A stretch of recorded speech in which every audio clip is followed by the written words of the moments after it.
get a lot of questions. In fact, I'm doing CNBC tomorrow, Bill, and the question I get right now, like I always do in kind of November, is what about next year, right? Yeah. And so people are beginning to, everybody's who's been in the market. We've had a really good year. Lots of our friends have had really good years. So now we're starting to play a little bit more lockdown poker, tax loss harvest, all the things that one does as you head into December of this year.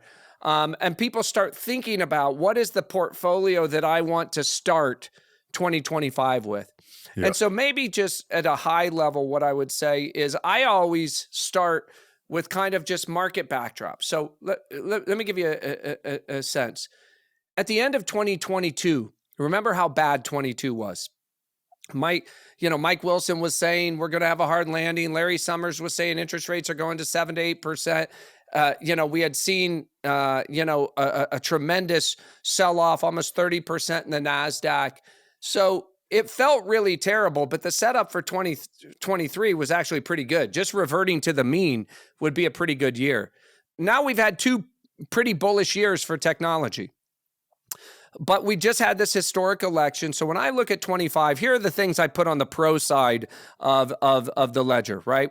We're going to get lower taxes, right? Not only the extension of the tax cuts that we had 10 years ago, but it looks like we're going to get some additional tax cuts on top of that. The corporate rate may go even lower from 21 to 15. You may get adjustments down in the capital gains rate. You may see the reintroduction of SALT. So a lot of tax stimulus. We're going to get less regulation, like you and I just discussed. Rates are headed lower. They may be going lower slower than we thought because the economy's doing well, Right. But the Fed has tons of flexibility. Our growth is still high, right? GDP is still ripping. We see these corporate reports coming out. They're doing great. We have balanced employment, right? Employment's not so tight that you can't hire anybody, but our unemployment rate is still at historical lows. And then we're early in this tech and infrastructure super cycle that you and I started the pod talking about. What's on the negative side? Well, it looks like we may get, a lot of tariffs.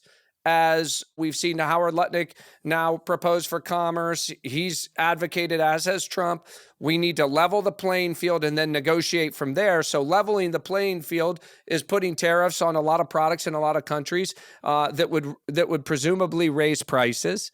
We also see we're going to get reduced government spending. And remember, government spending is a key driver of economic growth. So you'll put stimulus in by way of tax cuts, but reduce spending.